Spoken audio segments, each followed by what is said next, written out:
ఇప్పుడు ఉపనిషత్తు ఏమని చెబుతున్నదంటే మనకు నీ పంచేంద్రియాలకు గోచరించేది అది సత్యం కాకపోవచ్చు, నీ మనస్సు భావించేది సత్యం కాకపోవచ్చు. సత్యమేదో అది నీ పంచేంద్రియాలకు నీ మనస్సుకు కూడా అతీతమైన స్థితికి వెళ్లి చూసినప్పుడే అది సత్యం అనిపించు. అలాంటి అతీత స్థితిలో మేము మాట్లాడుతున్నాం విను. కనుకనే అపౌరుషేయం, ఇది పౌరుషేయం. బుద్ధికి కూడా అతీతమైన ఆ స్థితిలో మేము సమాధిలో దర్శించిన పరమ సత్యం ఏమిటంటే ఇది ప్రపంచం కాదు, నామరూప క్రియాత్మకమైన జగత్తు కాదిది, ఇదంతా సచ్చిద్రూపమైన పరమాత్మ. కనుక మీ తప్పు మీరు ఇప్పుడు సరిదిద్దుకోండి. ఇది విధేయం అంటారు దీన్ని. నీ అనుభవాన్ని వాడు ఉద్దేశించి వాడి అనుభవాన్ని నీకు విధిస్తున్నాడు. దేశ్య విధేయం అనంటే నీ అనుభవాన్ని అనువదిస్తాడు. ముందు అనువదించటం అనగా దానికి అనువాదం అని పేరు. నీ అనుభవాన్ని కాదని త్రోసిపుచ్చే ముందు నీ అనుభవం ఏమిటో చెప్పాలి వాడు. నీ అనుభవం ఇదగం సర్వం యత్కించ జగత్యాం జగత్, ఇది నీ అనుభవం. అందుకే ఉపనిషత్తు ఏమని చెబుతున్నది, ఇదగం సర్వం యత్కించ జగత్యాం జగత్ అని ఏదైతే చూస్తున్నావో అని నీ అనుభవానికి అనువాదం అంటారు. అదే చెబుతుంది. చెప్పి అక్కడికి ఆగదు. నీ అనుభవం తప్పురా బాబు, ఈశావాస్యం, ఈ ప్రపంచం స్థానంలో ఈశ్వరుణ్ణి పెట్టుకొని చూడు. ఇది విధేయం, ఇది విధిస్తున్నారు. మీరు చెబుతున్నటువంటి దృష్టాంతాలన్నీ ప్రపంచంలోనే కదా. ప్రపంచం మొత్తాన్ని అబద్ధమని త్రోసిపారేయడానికి మీకేమిటి ఆధారం? దాన్నిప్పుడు నిరూపణ చేయాలి. ఎంత బాధ్యత ఉన్నదో చూడు ఉపనిషత్తు. మొత్తం ప్రపంచాన్ని అబద్ధమని చెప్పాలి. ఇప్పుడు నువ్వు చంద్రుడు నక్షత్రాలు వీటిని చెప్పినా ఈ మొత్తం సృష్టిలోనే కొంత నిజమని ఒప్పుకొని కొంత అబద్ధమని చెబుతున్నావు.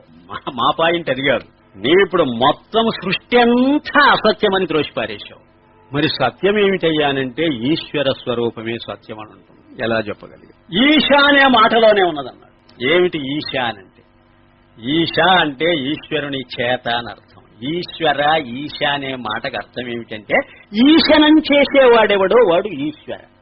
ఈశనమనగా తన గుప్పిట్లో పెట్టుకున్నవాడు, తన అధీనంలో ఉంచుకున్నవాడు. మొత్తాన్ని ఎవడైతే అధీనంలో పెట్టుకుని ఉంటాడో వాడు ఈశ్వరుడు. ఎవరి అధీనంలో ఉన్నదనంటావు ఈ సృష్టి అంతా? మనకు అర్థమయ్యే భాషలో చెప్పుకోవాలనంటే బంగారంతో ఎన్నో నగలు తయారు చేశారు. ఇప్పుడు ఆ నగలన్నీ యత్కించ జగత్యాం జగత్. ఇవన్నీ దేని అధీనంలో ఉన్నాయో తెలుసా?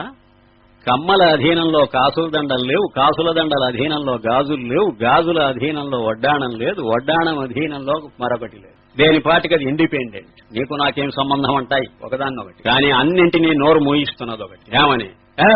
మీరందరూ కలిసిన అధీనంలో ఉన్నారు, నోరెత్తితే నోటి మీద కొడతానంటున్నారు. ఎవరది? అది బంగారం. ఎక్కడున్నావు నువ్వు? ఎక్కడుండేది ఏమిటి? ప్రతి ఒక్క నగలో నేను వ్యాపించున్నాను. నా వ్యాప్తిలో ఉన్నారు మీరందరూ. నేను మిమ్మల్ని అందరినీ నా గుప్పిట్లో పెట్టుకుని కూర్చోనున్నా. ఏ నగైనా సరే ఆ బంగారం అధీనంలో ఉండవలసింది. అది ఈశ్వర. ఈ నగలన్నింటికీ ఈశ్వరుడు ఎవరంటే అర్థమవుతున్నది కదా. ఇప్పుడు నువ్వు కాదంటావా? అనలేవు. ఇప్పుడు నీకు లోకానుభవమే దగ్గరికే వచ్చి మాట్లాడుతున్నది ఉపనిషత్తు. మరి విను. దేని అధీనంలో అది లేదు, ఒకదాని అధీనంలో మరొకటి లేదు, అన్నీ కలిసి ఒకే ఒకదాని అధీనంలో ఉన్నాయి. అది ఆ మూల పదార్థం సువర్ణం. అలాగే దృష్టాచ అదృష్ట సిద్ధి, దృష్టాన్ని బట్టి అదృష్టమైన దాన్ని భావన చేయమని ఒక సిద్ధాంతం ఉన్నది. నీకు అనుభవంలో ఉన్నదాన్ని బట్టే అనుభవంలో లేని దాన్ని మనం అర్థం చేసుకోవాలి. ఇది అసలైన శాస్త్రం. ఇప్పుడు ఉపనిషత్తు శాస్త్రం అని అన్నారంటే శాసించి చెప్పాలి. అది ఏమని చెబుతున్నదంటే ఒకానొక మూల పదార్థం ఉందండి బంగారంలాగా, దాని అధీనంలో ఉన్నాయండి అండపిండ బ్రహ్మాండాలన్నీ అని చెబుతున్నది. ఏమిటి ఆ మూల పదార్థం అంటే ఈశ్వర అన్నది. ఈశ్వర అంటే నిజమేననుకోండి, మరి దాని అధీనంలో ఉన్నదనే అర్థం కదా. ఆ ఈశ్వర ఏదండి ఇక్కడ? ఊరికే ఈశ్వర ఈశ్వర అంటే చెబుతాం. అది ఏదో కాదు, అస్థి భాతి. దాన్నే సతు చితు అని కూడా అంటాం. అనగా ప్రతి ఒక్కటి ఉందనే స్ఫురణ. ఆ స్ఫురణ అధీనంలో ఉన్నది ప్రతి ఒక్కటి. యత్కించ జగత్యాం జగత్, ఏ ఒక్కటైనా సరే ప్రపంచంలో చూడు నువ్వు, ఉంది అనే స్ఫురణ. ఏమండి? లేదు అనే స్ఫురణ ఉంటేనో అండి మరీ మంచిది. ఉంది అనే స్ఫురణలో ఉన్నప్పుడు ఉంటుంది, లేదు అనే స్ఫురణలో లేనప్పుడు ఉంటుంది. మొత్తం మీద ఉండడం లేకపోవడం స్ఫురణకు సంబంధించిన విషయం కాదు, ఆ పదార్థానికి సంబంధించిన లక్షణం. పదార్థం ఉంటే ఉందని అంటాం, లేకుంటే లేదని అంటాం. అనడం మాత్రం ఎప్పుడు ఉంటుంది, అనటం మాత్రం ఎప్పుడు ఉంటుంది. ఆ అనటమే స్ఫురణ. ఆ స్ఫురణ అనేదే పరమాత్మ స్వరూపం. అదే చిత్ అంటాం మేము. ఆ ఉండటం అని అంటున్నామే అది సత్ అంటాం. ఉండటం అనే స్ఫురణ అన్నప్పుడు సత్తు చిత్తులు రెండూ కలిసి ఏకమే. దాన్ని ఒక్క మాటలో చెబితే అది స్ఫురణ కదండి. స్ఫురణ అన్నప్పుడు నేనున్నానని అనుకోవాలి కదండి. అది నేనున్నానని అనుకుంటూ ఇది కూడా ఉంది అని చూస్తున్నది కదండి. బాగా వినండి, ముందు ఇది ఉంది అని నీకు ఎలా తెలిసింది? నీ ఉంటేనే కదా. కాబట్టి మొదట నేనున్నానని అనుకోనే కదా ఈ టేప్ రికార్డర్ ఇక్కడ ఉంది అని నువ్వు అనుకోగలిగింది. నేనున్నానని అనుకోకుండానే రికార్డర్ ఉందని అనలేవు కదా. దేని మీద ఏది ఆధారపడ్డది? ఈ ఇదం అనేది అహం మీద ఆధారపడ్డది. ఇది ఇదం అయితే నేను అహం కనుక నేనున్నాననేది ఒక స్ఫురణే. అది మొదటి స్ఫురణ. ఆ తర్వాత ఈ సమస్తము ఉందనేటువంటిది ఇది రెండవ స్ఫురణ. రెండు స్ఫురణలావి కాదు. ఇక్కడ అహంతారూపంగా స్ఫురిస్తున్నది, నా ఎదట ఇదంతారూపంగా స్ఫురిస్తున్నది. ఇక్కడ సబ్జెక్టివ్, అక్కడ ఆబ్జెక్టివ్. ఇక్కడ ఆత్మరూపంగా, అక్కడ అనాత్మరూపంగా. కనుక ఆత్మానాత్మల రూపంగా ఒక స్ఫురణ స్ఫురిస్తూ ఉన్నది. ఆ స్ఫురణకే ఈశ అని పేరు. ఇప్పుడు దాని అధీనంలో ఉన్నది ఇటు ఈ స్ఫురణ, ఈ అహం అనేటువంటి స్ఫురణ. అక్కడ నా చుట్టూ ఉండి ఇదం అని చూచేటువంటి స్ఫురణ. ఈ రెండు అహం ఇదం, ఈ అహమే జీవుడు, ఆ ఇదమే జగత్తు.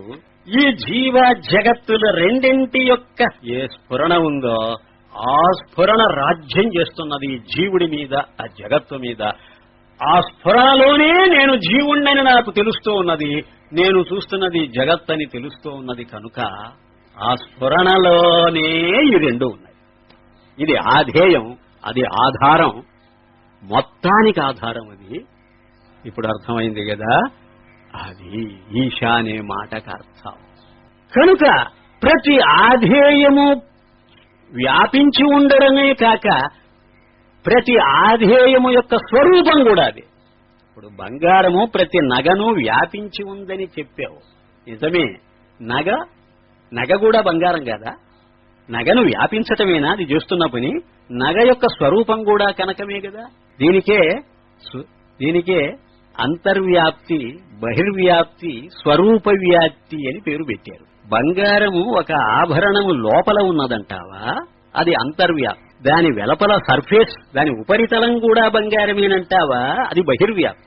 దాన్ని బాగా ముక్కలు చేసి చూస్తే ప్రతి అణువు బంగారమేనంటావా, అది స్వరూప వ్యాప్తి. అప్పటికి లోపల వెలపల మధ్యము మూడు కూడా బంగారము వ్యాపించున్నప్పుడు నగ ఎక్కడున్నది?